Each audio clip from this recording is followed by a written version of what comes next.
Good afternoon, everyone. I am Mr. Ish. I am presenting a video here slightly out of place and slightly earlier than expected, but that's fine because recently when I was presenting all those derivation videos like the area of the ellipse or the surface area of the sphere, area of circle, circumference of a circle, in all of those instances we were looking at trigonometric integration techniques, but we had not really learned those. I am presenting this specific technique out of place because it, in my opinion, tends to be the most important, and it is not the only technique. There are a variety of techniques out there: integration by parts, trigonometric integration techniques, polynomial substitution techniques, the more advanced techniques, all of which can handle trigonometric integrands. In this specific technique which I'll present, you have what is within a integral, a sort of a polynomial expression. In this polynomial expression is a hidden trigonometric expression which you have to identify and understand, and then therefore make appropriate substitutions. From this you identify what the hidden expression is, which leads you to the proper substitutions that you will take, and then towards completion. What we will learn in this video are the three specific expressions that are hidden that you have to identify, which leads you down three different paths. This is not hard. So everything that I'll present in this video, you will see it again in a near future video in a more comprehensive manner. This is just a preview or a prelude to all of that.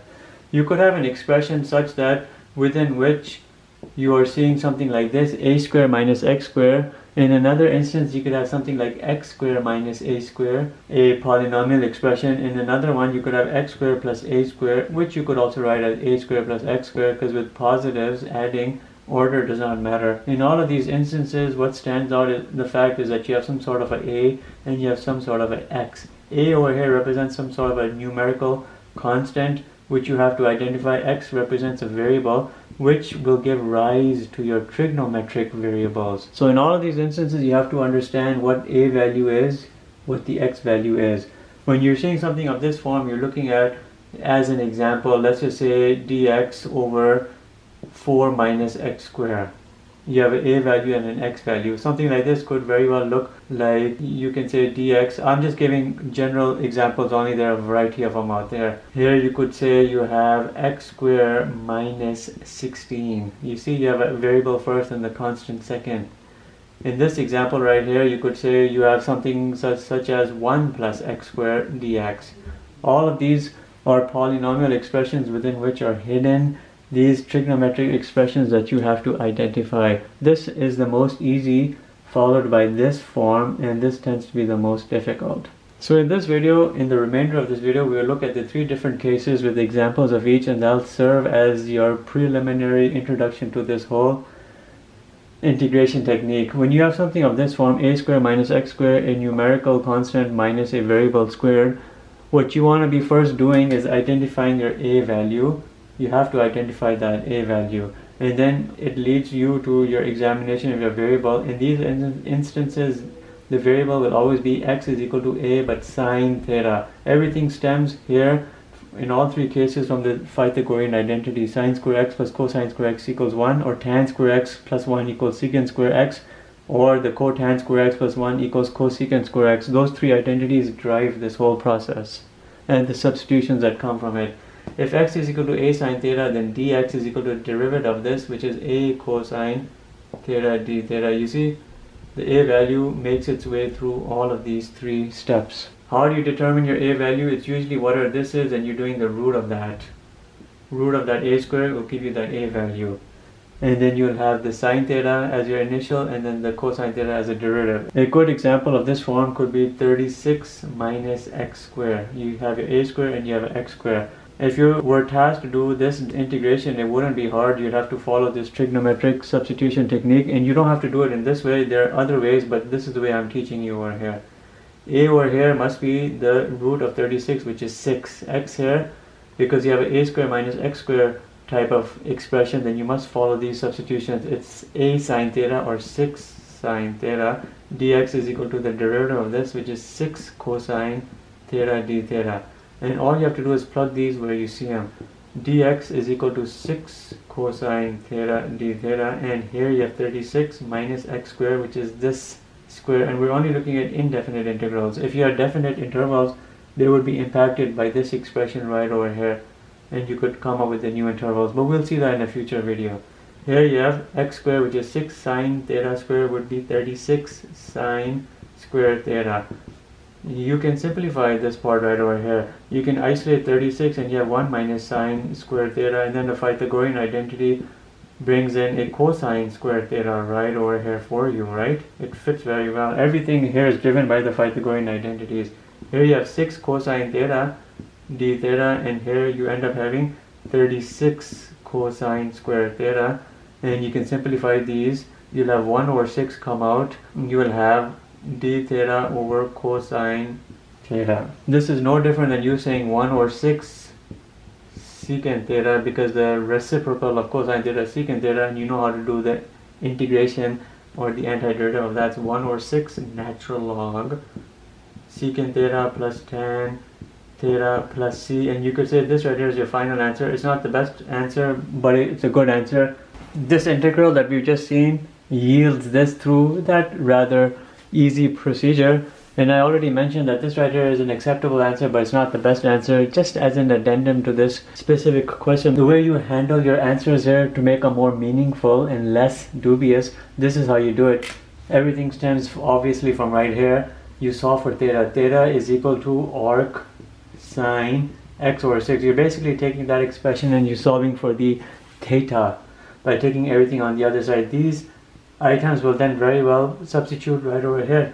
We'll have 1 over 6 natural log secant arc sine x over 6 plus tangent arc sine x over 6. We won't worry about the plus c, and then you can easily verify these and derive values for those by using a triangle.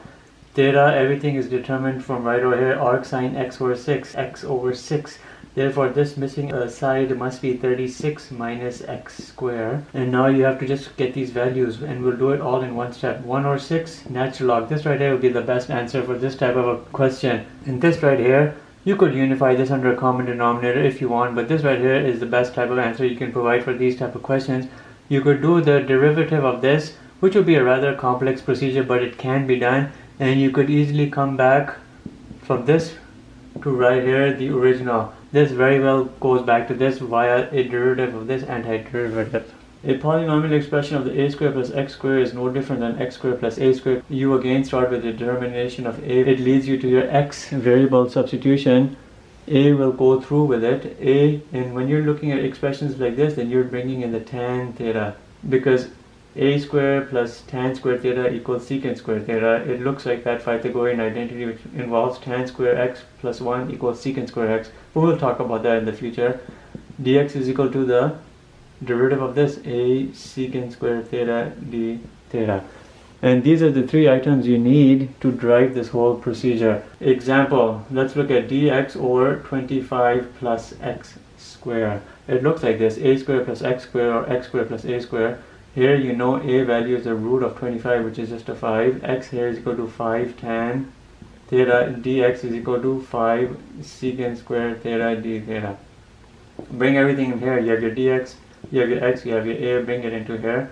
You have a 5 secant squared theta d theta, and here you have 25 plus x squared, which is 25 tan squared theta. Here you can isolate the 25 and you have 1 plus tan squared theta, and this tan squared theta is equal to secant squared theta by the Pythagorean identity. So all of this boils down to, you have a 5 secant squared theta d theta, and here in the bottom you have 25 secant squared theta. When you look at this, it's not hard. 1 over 5 can very comfortably fall out.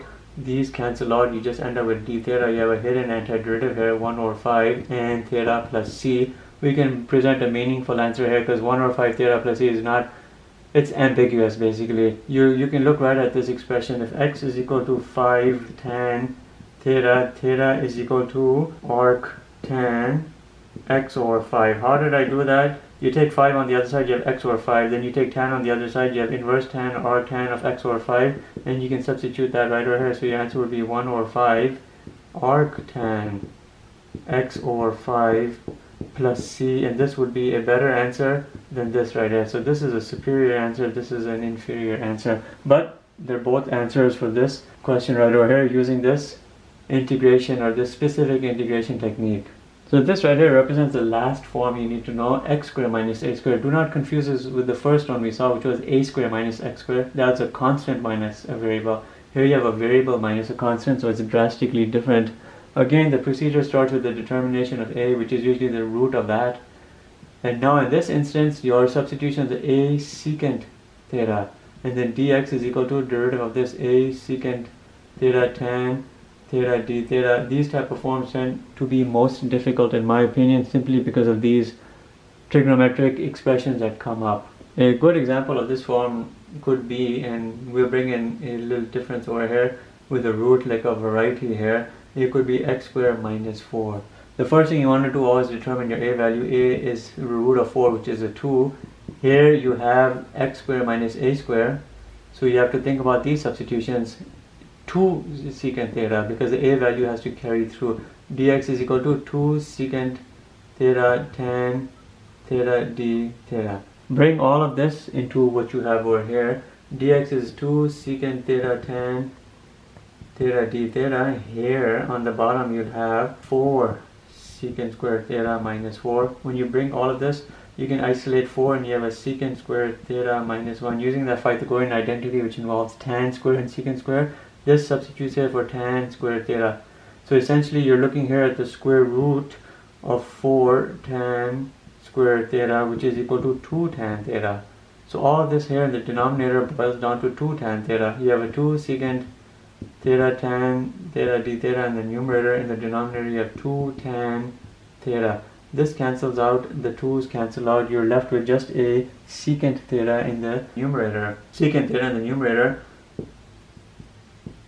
And you know the antiderivative of this is just secant theta plus tan theta plus c. Just as a highlight of how to present this, because this right here is a good answer, but a better answer would be to substitute values for thetas over here, and everything would stem right here from that. If x is equal to 2 secant theta, theta is equal to arc secant x over 2. And you can bring that in, natural log secant of arc secant x over 2 plus tan of arc secant x over 2 plus c. You want to be even better, presenting a better answer, come up with a triangle which shows these types of values. You have a theta, you have an x over 2, and then this right here must be x squared minus 4. And you can actually literally exchange all of this for better answers, and your better answers could be the secant of arc secant x over 2 is just natural log x over 2. The tan of arc secant x over 2 will just be x squared minus 4 over 2 plus c, and this right here could serve to be a better answer. This right here is an inferior answer, all of this right here is a slightly better answer, and this right here is the best answer. Because here you've actually brought in the values of these thetas and carried it all the way through. So be aware, in this video we presented the three formats: a squared minus x squared, a squared plus x squared, and x squared minus a squared, and the relevant substitutions that come into play, and how those substituents modify your original polynomial expression and converts it into a trigonometric expression, from which then you proceed forward and do your integration procedure. Also be aware of how your answers can be presented in a more dubious format or into a more better format, always using this triangle as a guide, and these substitutions here which give rise to that triangle, and that triangle leads you to the better answer, and that's what you should always strive for. That's it for this video. Thank you for watching. Have a nice day.